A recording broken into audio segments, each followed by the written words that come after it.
Welcome back to Module 4. My name remains Debo Adejano, MDCO Realty Point Limited. They call us the Cycle Landlord people. Also Director of Studies, School of Estate. That's why we are having how to own your first or next house. And we've gone through modules 1, 2, 3. I hope you've been with us. Here now we are at Module 4, where I'll be sharing with you about 4, 5, 6 nuggets actually that would enable you take off. That desire, knowledge, massive action will be clearer to you now that is the way to go, okay? And that money is not your problem at all. Because like I started from Module 1, people who don't own their own property usually say money is the problem. But I congratulate you for being here at all, because you are probably even on the desire part already for taking this program at all. It's an indication of the fact that something is burning in you, especially if you don't own your own house yet. And I'm going to help you really fan that stuff to flame so you can go to action, right? So, number one nugget, wisdom nugget, so as to set you free totally, is that you need to realize that your first house need not be your last house. Yes. Your first house does not have to be your last house. So you don't have to wait until you can build a mansion before you set out. Appropriateness again comes to being. Your first house is to address something. Ownership is to address the fact that, look, there is nobody that can be said to be wealthy or comfortable that should not have real estate in their portfolio. There is no such a one. Nobody. Check the list of richest people in the world, you would find that they have multiplicities of properties. Before somebody can be said to be comfortable in life, it's not just rich but wealthy. It means that you've reached a stage that is difficult to set you back so much in life. It must be that you have property or properties at least in your portfolio. I mean, we do financial freedom, financial intelligence, financial numeracy, and financial education training, personal finance, and stuff like that. And we've come to realize from our research, right, that a lot of the people who enjoy their lives, especially after retirement, a lot of them are people who own one property or more. So, guys, when we talk about home ownership, especially about your first, it is not about building a mansion. So you don't have to wait. The status of a landlord and tenant are not the same. I mean, like I jokingly say, look, number one thing you must realize is that if you live on a street, right, and you are a tenant, and you are a tenant in a 5-bedroom duplex mansion, okay, on that street, and there is also someone who owns his own property, is a landlord, but his property is just what I jokingly call one room. You know, all he has on his piece of land is one room. You know, maybe that's all he's been able to build. Guess what? If they said here is a landlord association meeting, you dare not show up. But that guy with a one room can even become the chairman of that landlord association, because by status is a landlord. By status, you are a tenant. The size of your property is immaterial. Do you get? Yeah. So the size of your property is immaterial. So guys, what we are talking about when we talk about your first house is that you should build appropriately. Cut it to size. Go straight to the point and just build something decent and achieve it. Lock that up. By your second, third, fourth property, you can be flexing. Do you get what I'm saying? So your first house need not be your last. What you want to do is achieve the status of a landlord. Inject property in your portfolio so that you are able to create some stability for your future. Okay? Very, very important. If you go for competition and somebody wins gold, just one gold, another team wins like about 10,000 silver. When the table comes out, table of medals, the one gold team will be ahead of the 10,000 silver team, because gold and silver are not the same. Exactly the same way, tenancy and landlord are not the same. So your first house need not be your last. Don't wait until you can build a mansion, because a lot of people, this is the problem, they want to wait till they can do something big before they do.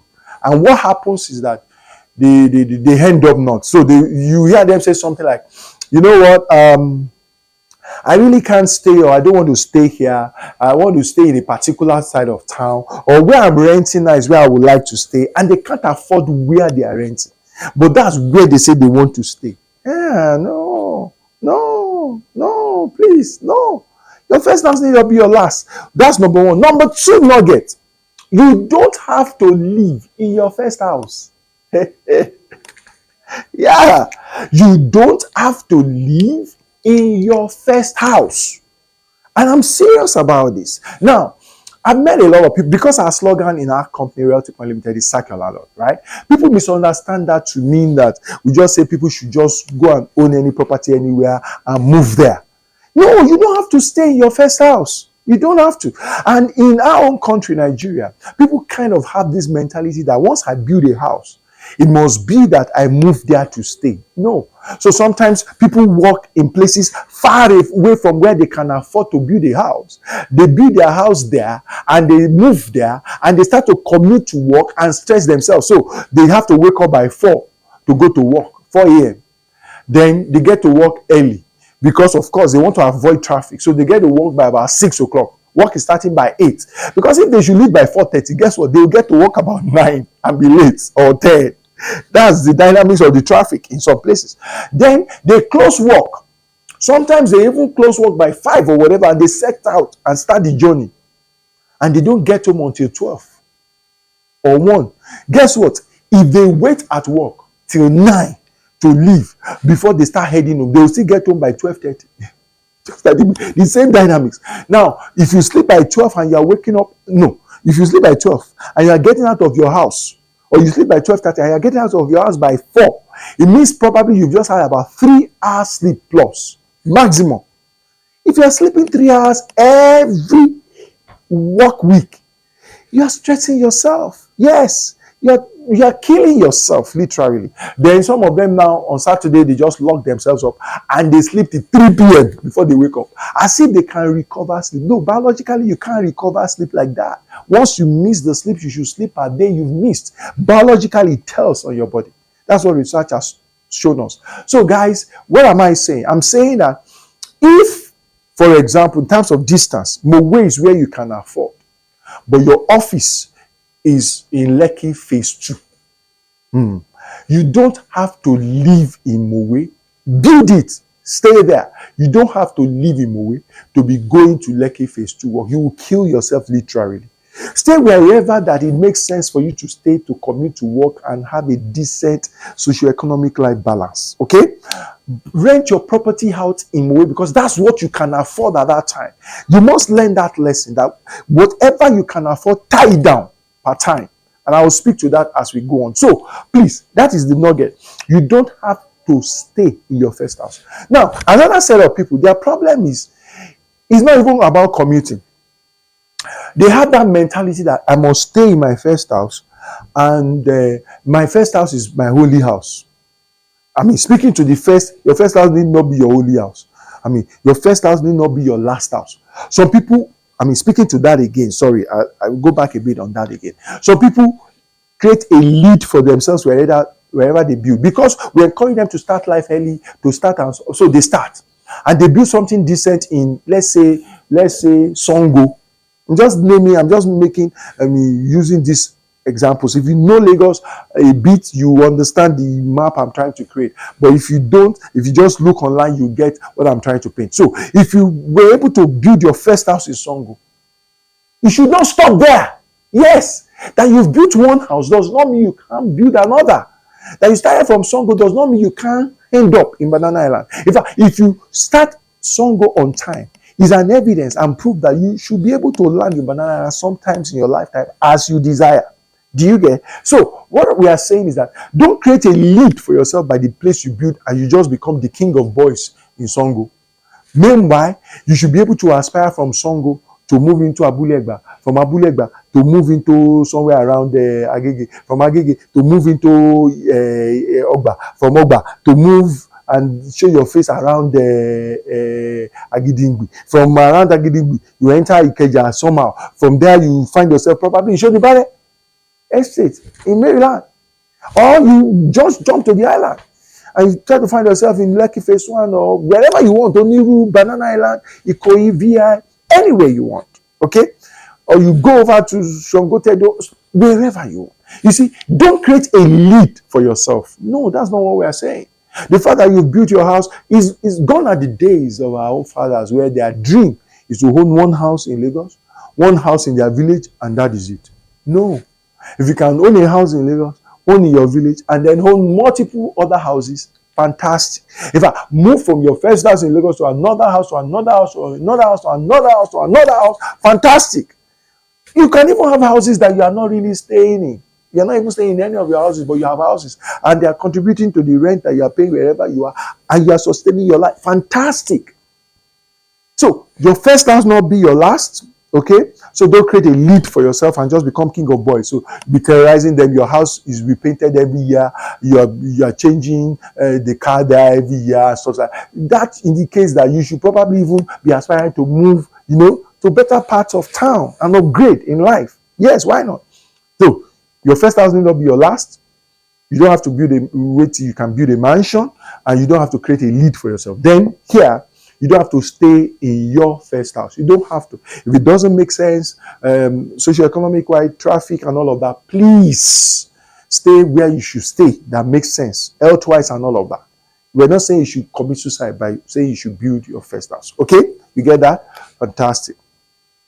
So number 3 nugget is the fact that cuts. Line forward. Yeah. So number 3 nugget is the fact that you can learn to buy forward. Yes, buy forward. Buy forward or build forward. Okay? Build or buy forward. What do I mean by that? I know the story of a woman who started a property journey from somewhere around Mowe with 10 plots. Right? At a time in her life, she wanted to buy a flat in Ogba. So she sold part of those 10 plots and bought the flat in Ogba. Then there came another time in her life that a developer was doing something around Dolphin Estate on the island. And she had moved up in career and stuff, and she felt she could own it. So she sold a flat in Ogba, sold a remaining plot in Mowe, put the money together. It was able to do 50% deposit for the Dolphin project.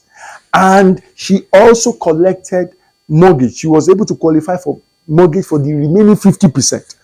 And that way, she started staying in Dolphin Estate. That is buying forward. She moved from Mowe to Ogba to Dolphin. If she didn't start the Mowe stuff, she might not be able to get to the Dolphin Estate. Do you get it? That is what it means to buy forward. The fact that you started in Songwood does not mean you should end there.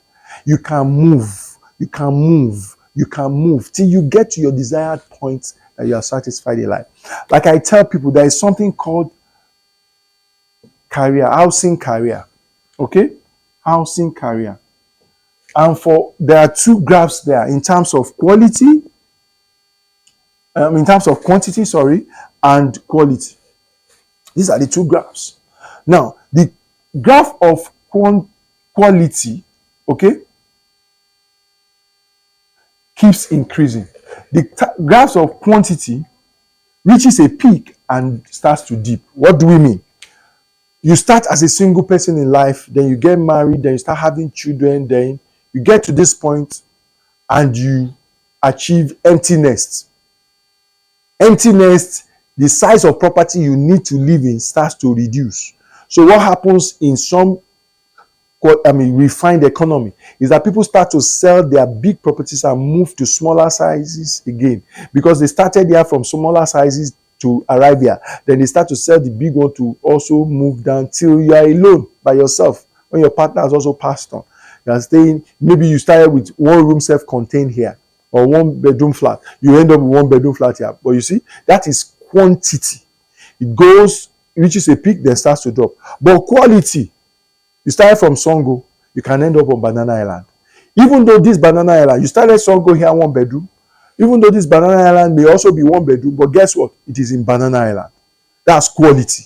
Your quality continues to improve. even though your quantity may decrease. That's housing career map. And that's what we are talking about here. Buy forward. Follow your career. Quality and quantity wise is very, very possible. Buy forward, especially quality wise, right? Because quantity you always need less, but take less in more, better areas, better settlements, better communities. Okay, so that's it. You must learn to buy forward. Then you can what? Go expandable.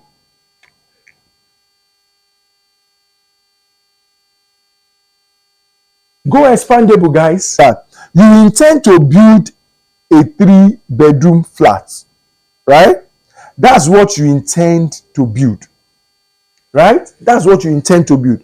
However, what you have currently, right? The money you have currently can only afford to build a sitting room and a room and kitchen, right? If that's all, guess what? Do your foundation of the 3-bedroom flat, then build your sitting room, kitchen, and the one room like that. Build it, roof it, be staying there. Then as you have more money, add one other room. As you have another money, add another room, and shikena, that's expandable. So nobody says that you want to build a mansion and you must complete it at once. You can stage it, you can stagger it. It's an increasing construction method. Okay, you can stagger it. It's incremental construction method. So you can stagger it. You don't have to do it all at once, right? That helps you in terms of affordability. Then you can co-own. Yeah, you can bring more people to yourself. If a piece of land is 600 square meters, right? And let's assume that it is going for 1 million naira. Just using this as an example. Do you know that you can split this piece of land into 4? And each of them will be 150 square meter, right? Fantastic. 150 square meter each, right? Fantastic. So 150 square meter each. Guess what? You can develop anything you want to develop on these 150 square meters. I hope you know that. You can. Yes. Title, everything will be done. Approval, everything will be done 150. The implication of that is that this land now, that is 1 million, by the time you get 3 more people, and you people share it into 150 square meters, you will only be responsible for paying 250,000 naira.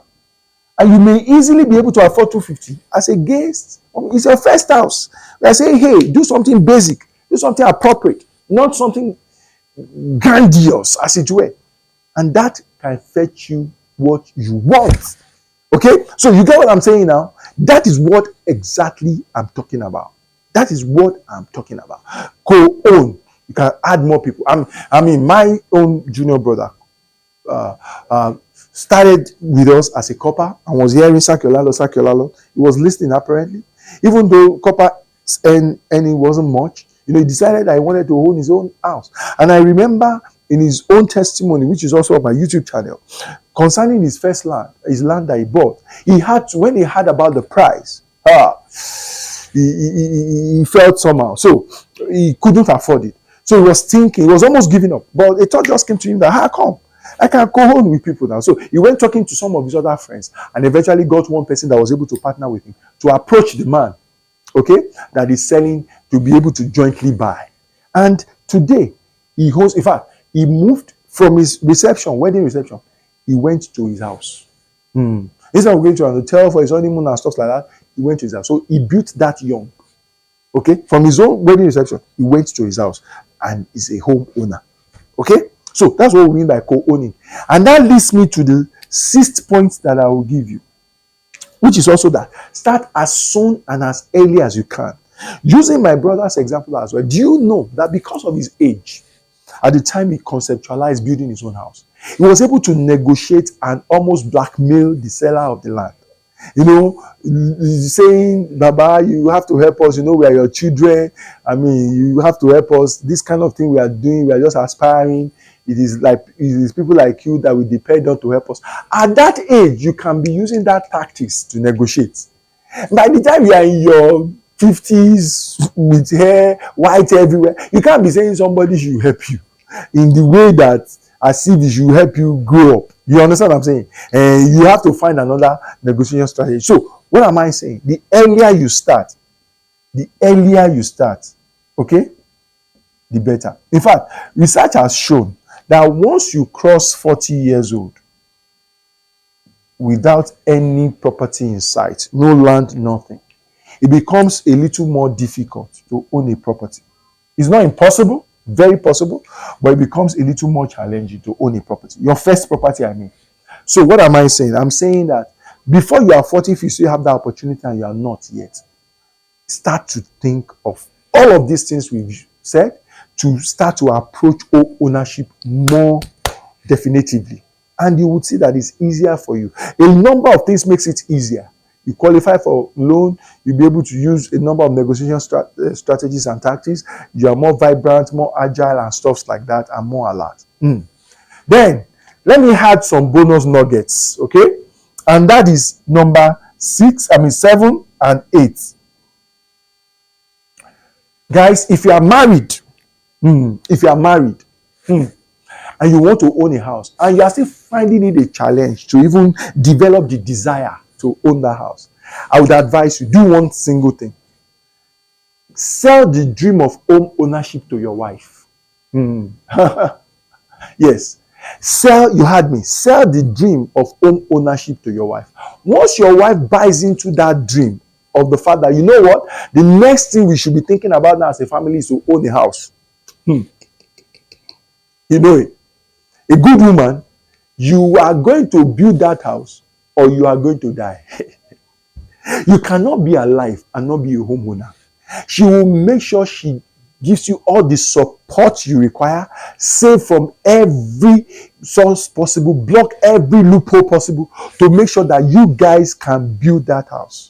Right. In fact, if it takes her to be the supervisor on site and like we jokingly call a friend of mine, the wife, minister of housing. If it takes her to be the minister of housing of that construction project, she will be the site supervisor or not, she will be.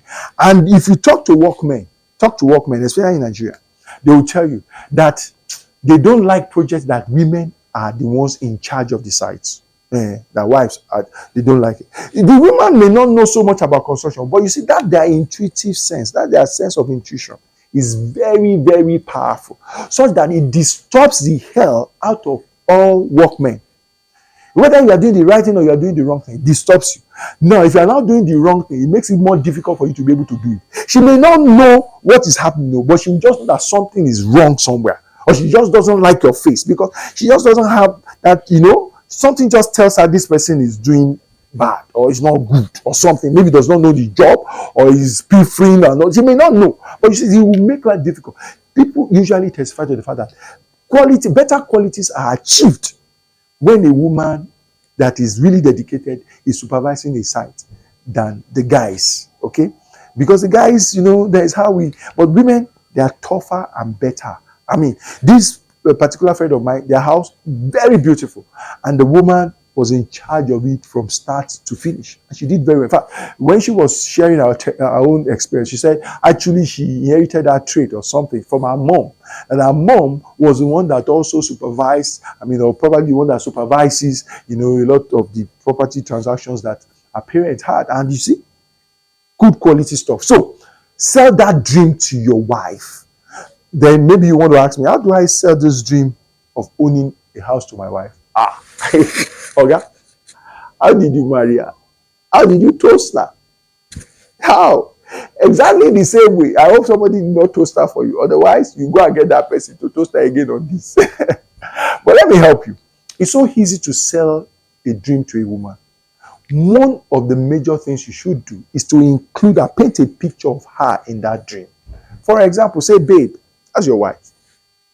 Do you know that? I mean what you're saying, not just for frivolities, but mean it.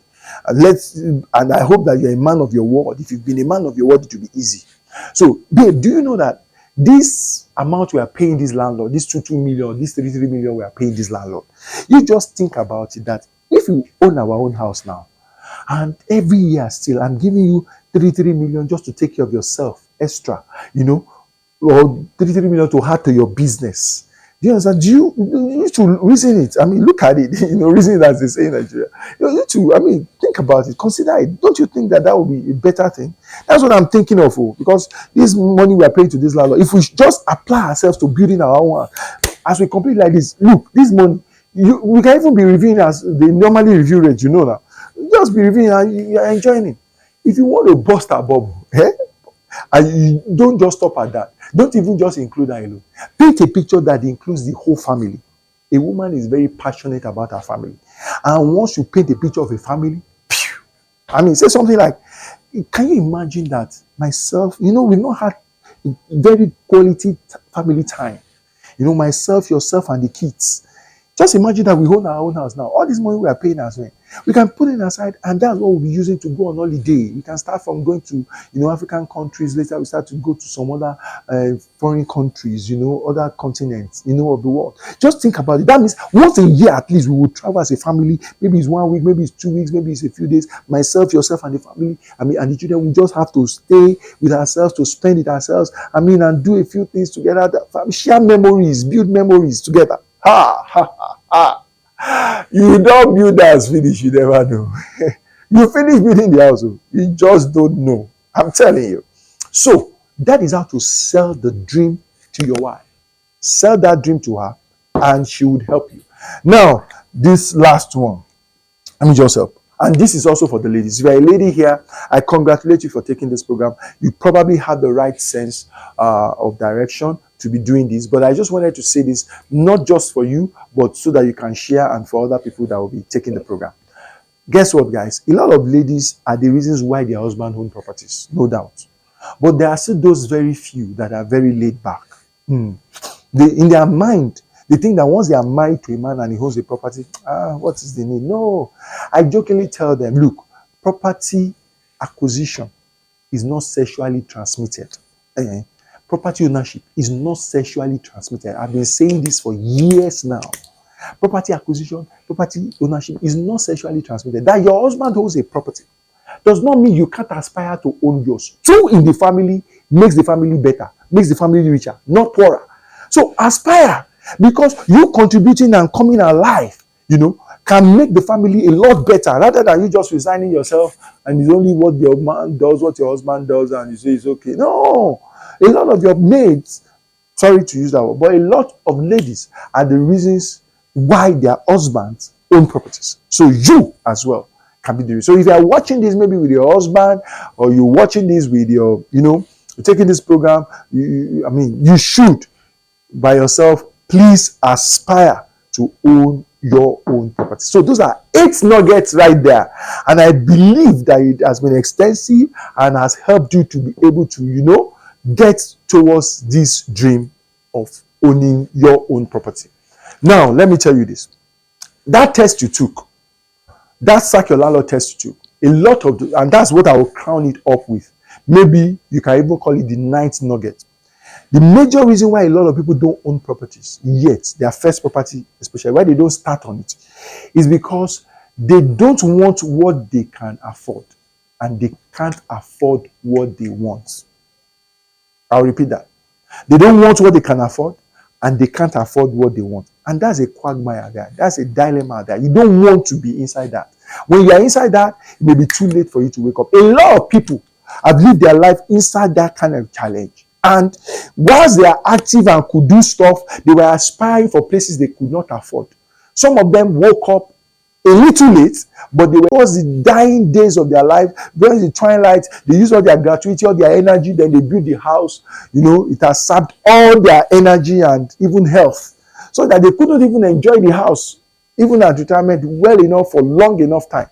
And so, on their dying bed, having not lived in the house for too long, they will instruct their children, you must bury me in my compound, because if I can't live in my house alive, something that I struggle so much to achieve, then let me live in it dead. Because of course, that's why you see private cemeteries everywhere. Otherwise, why should somebody be thinking of being buried in his compound in this day and age? If not the fact that he feels that this is a cherished asset that I've not really maximized, and these guys must not just dismember it or sell it or do it, so I will prevent them from, I want to live in it dead if I can't live in it alive. That's what happens. If you built your first house, if you've aspired to build your own house, by the time you are like 30, we've read stories of people that built their first house at 18, at 19, at 26. In Nigeria, Nigerians, yes. I remember Punch published the story of a man years ago who had his first house maybe at 20 something years old. Yeah. In Nigeria here. So you can imagine if that kind of a person, or some of our notable billionaires, the Okoyas and the Doyins and all of that, Samuel Adedoyin, Pastor Samuel Ade, that built their first house in their early 20s thereabout. Now that they are billionaires and they have houses everywhere, you think it is how to bury them in their own compound that they'll be thinking of. A number of these guys have bought their vaults, where they want to be, where they want to rest. They bought it while alive. And it's good cemetery places. Do you understand? So, what am I saying? I'm saying that, you know what? You need to learn to build your house early, and don't be caught in the web of wanting what you cannot afford and not being able to afford what you want. The thing about property is whatever you can afford at any time, go for it. Never in your life again go for a site inspection of a place that you are still struggling to afford and say it's far or there is something wrong with it. No, nothing is wrong with it. If anything is wrong with it, something is wrong with you. Yeah. If that is all you can afford, nothing is wrong with it. To your village, if that's all you can afford, get it. The only rights and the only time you have the right to say something is wrong with a property if you can afford better. And by all means, go for the best that you can afford. But if a property is still something that you are still struggling to attain, never ever say something is wrong with it. Okay? I mean, when I say something, I'm not about title or deficiency in some critical matters. I'm talking about the fact that you say maybe it's too far, it's too... No. Don't say that. Never say that. If that's what you can afford, tie it down. Very, very important. So, guys, get out of that quagmire. If you take that test, it will help you to know whether you are still in that kind of arena, and you'll be able to pull yourself out very well. So, I hope you've enjoyed Module 4. Let's meet in Module 5 as we try to maybe one other module and then we round up. You must stay, and then, I'm still going to tell you how and when to start. Okay? Great. See you there.